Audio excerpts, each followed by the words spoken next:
सांग मैंने आज वीडियो बहुत ही रिक्वेस्टेड वीडियो अटे कारण मत बहुत सांग मैंने कमेंट करते से मैंने मोटा हाँपाई चाहूँगी तेणु से मुझे रेमेडी कहबी। तो सांग मैंने आज आम जाना आपड़ बहुत शीघ्र किपर मोटा हो पारे। तो चलतु आउ डेरी नक आम उपाय सब जाणीनवा। सांग मैंने जदि आपण पाचन क्रिया माने आपण डाइजेस्टिव सिस्टम कमजोर रहिबो तो आपण पतला होता कारण सांग मैंने तेणुक आपण प्रथम आपण पाचन क्रिया को मजबूत करने पड़ो। तो से उपाय आपण मानक कहबी। आज सांग मैंने आपण मानक सकाळु आरंभ कर राति पर्यंत आपण कौन खाइबे से विषय कहबी। तो सकाळु आपण जलखिया जहाँ भी खातु ना कहीं ताहा सहित आपण 2टी कदली और गोटे ग्लास क्षीर खाइबे। माने आपण 2टी कदली को खाई तापर गोटे ग्लास क्षीर पी पारिबे बा आपण बनाना शेक भी बनै पारिबे। 2टी कदली एवं गोटे ग्लास क्षीर को ग्राइंडिंग करी ताकू मध्य आपण बनाना शेक करी मध्य पी पारिबे। कदली और क्षीर ए दुईटी जाक जिनस सांग माने मिसी गले आपण ओजन बढ़िबारे बहुत जल्दी आपण को सहायता करिथाय।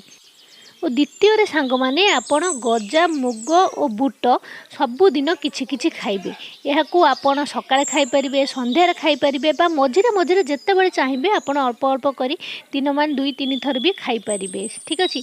तो गजा मुग और बुट सांग माने प्रोटीन ने भरपूर अटे जहाँकि आपण को मोटा हबारे सहायता करिथाय और जहाँ भी आपण खाइबे ताकू डाइजेशन करबा निहाती दरकार। तो सेतिपई आपण कौन करिवे आपण जेतेबेले जहाँ भी खाउचंदी माने सकाळे आपण थर ब्रेकफास्ट खाइले ताकू हजम करबा पई आपण 2टी गुजराती को तार मंजी को चोबाई खाइबे।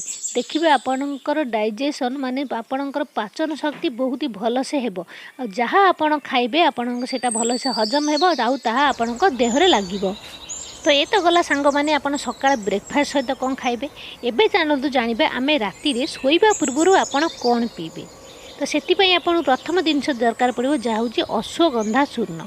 यह आपन को जेकोसी आयुर्वेदिक दुकान में मिल जाव आपन को पतंजलि स्टोर रे भी मिल जाव।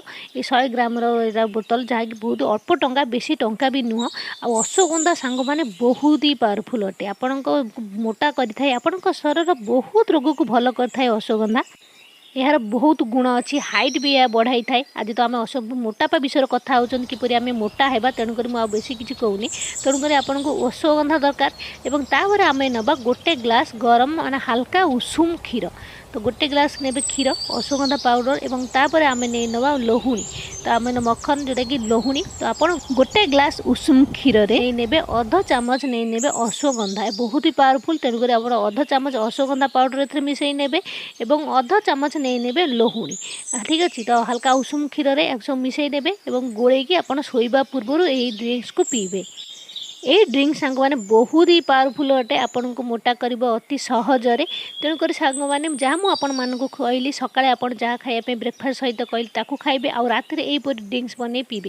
एवं गोटे सप्ताह पर सांग माने देखिबे आपण वेट पूर्व अपेक्षा बहुत ही बढ़ी थिबो। आ किछि दिन कंटिन्यू या जदि आपण रखिबे देखिबे आपण वेट बहुत ही जल्दी जल्दी बढ़िबा स्टार्ट हो जिवो।